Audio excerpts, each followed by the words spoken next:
You desire to live according to nature? Oh, you noble Stoics! What fraud of words! Imagine to yourselves a being like nature, boundlessly extravagant, boundlessly indifferent, without purpose or consideration, without pity or justice, at once fruitful and barren and uncertain. Imagine to yourselves indifference as a power.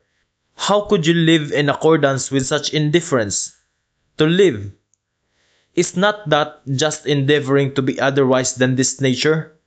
Is not living, valuing, preferring, being unjust, being limited, endeavoring to be different? And granted that your imperative, living according to nature, means actually the same as living according to life, how could you do differently?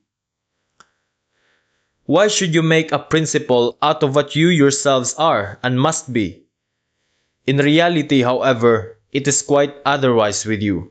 While you pretend to read with rapture the canon of your law in nature, you want something quite the contrary. You extraordinary stage players and self-deluders.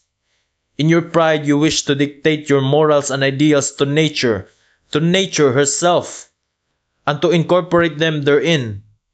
You insist that it shall be nature according to the Stoa, and would like everything to be made after your own image, as a vast, eternal glorification and generalism of Stoicism.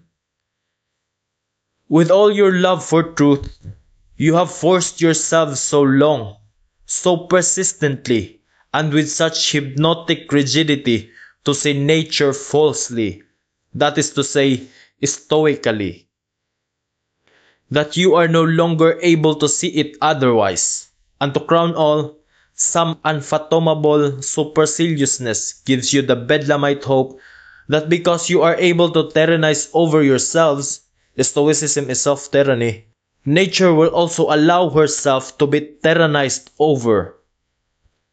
Is not the Stoic a part of nature? But this is an old and everlasting story.